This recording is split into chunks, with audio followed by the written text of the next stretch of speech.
Ikaze inshuti z'akadasohoka ku muyoboro wanyu wa Pelo TV News /English. Nkaba ngiye kubagezaho amakuru y'icyamamare Jason Derulo. Jason Derulo, nkomeza gushimira abakunzi ba Jason Derulo aho muri hose ndabasuhuje.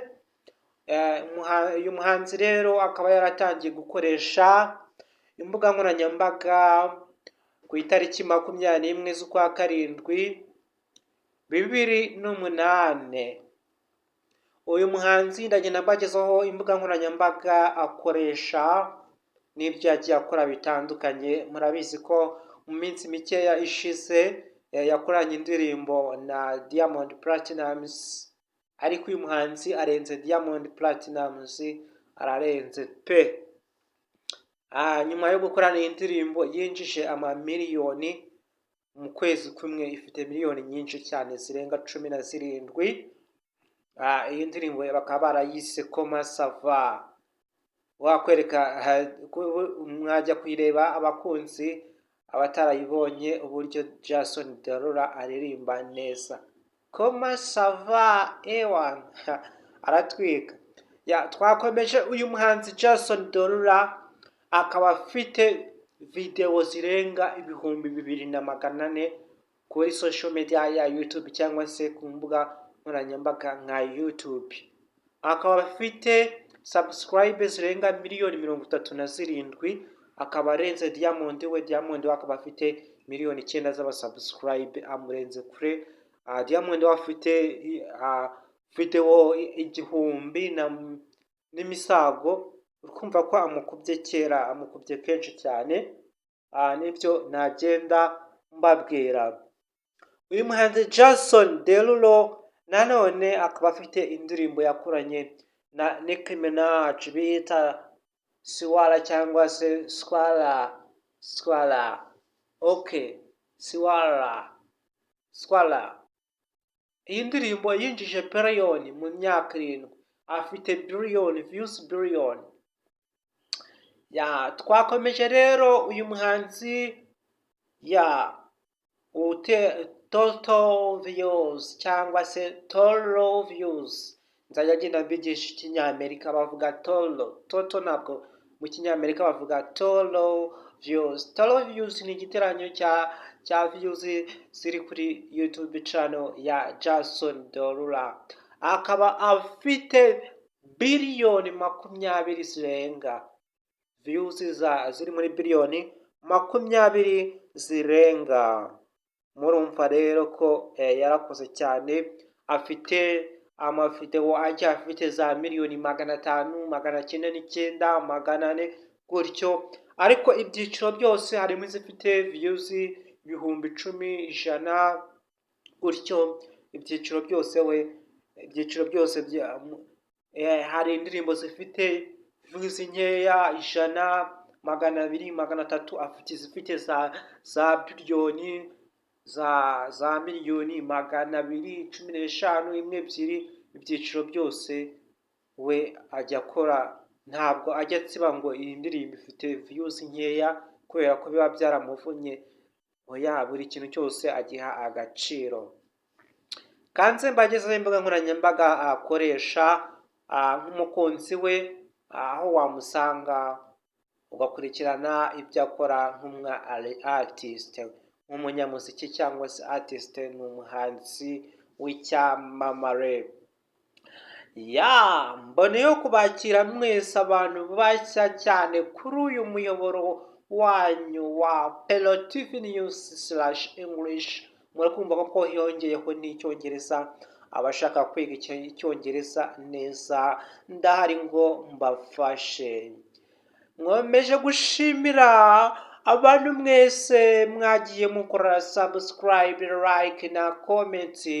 Ni byiza cyane kugira ngo uyu muryango wanyu muzamure. Ko mugenda mukora like, comment na subscribe, niko YouTube cyangwa se YouTube niko igenda izamura uyu muryango wanyu. Uburyo iwuzamura igenda iwugeza ku bandi bantu bashya bakeneye kumenya amakuru agezweho no kwiga icyongereza nk'uko arizo content njya mbaha mu gihe ariko nabonye umwanya kubera akazi kenshi hari igihe mba nabuze umwanya ariko intego yanjye ni ukubafasha nkabagezaho amakuru y'ibyamamare nkabaha showbiz amakuru y'ibyamamare mwajya kureba nagiye nkora imidugararo cyangwa se intambara ziri kubera mu bihugu bya Afurika urebye ku ntambara ya Congo uburyo ibihugu bya Afurika byayivanzemo n'ibindi ukeneye ibisobanuro byazo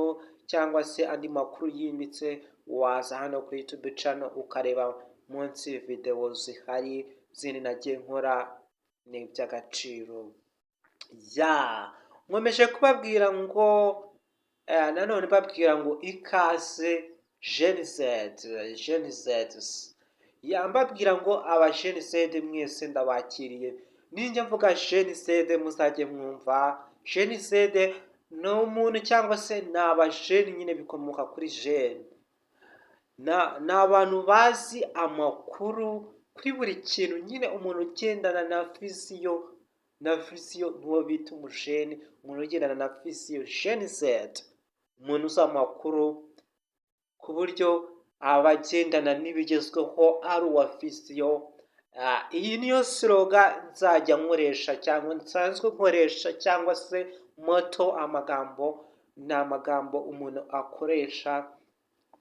akoresha agaragaza cyangwa se kampani ye cyangwa se njyewe iyi slogan nzajya nyikoresha mu gihe ngaragaza nk'abanyamuryango b'uyu muyoboro wanyu ninjya mvuga Gen Z muzajye mwumva abantu bagezweho baza amakuru neza abantu nyine ba viziyo uzajye wumva ukura umuntu wa viziyo kuba warashe muri uyu muryango nicyo urusha indi miryango yose sirimuka mu mutwe amakuru ukurusha amakuru akurusha gutsinda niyo mpamvu mu banyeshuri ibihumbi hagomba kubamo uwa mbere urusha abandi amakuru niwe ugomba kuba uwa mbere rero mu gihe ufite amakuru ahagije ni intsinzi muri iyi si nicyo nababwira ndakomeje nabatindiye mu magambo reka nze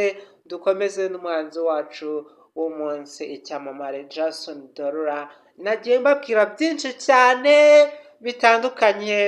bitandukanye twakomeje ushaka ku zindi mbuga nkoranyambaga uyu muhanzi Jason Derulo akoresha wamusanga kuri facebook.com/Jason Derulo ahangaha niho wamusanga ukeneye gukurikirana ibyo akora buri munsi ahandi wamusanga ni kuri tiktok.com/art cyangwa se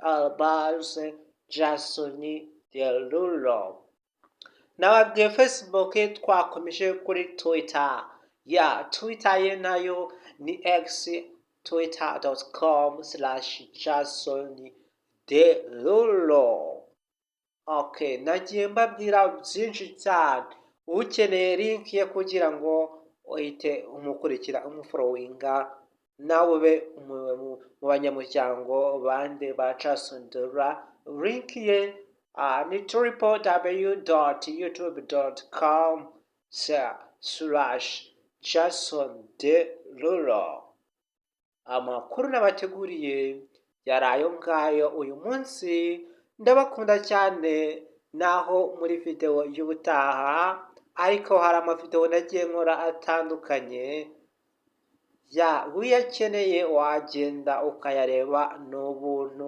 ukeneye no kwiga hano kuri Zoom class ni feel free isanzure n'ubuntu cyane waza ukiga icyongereza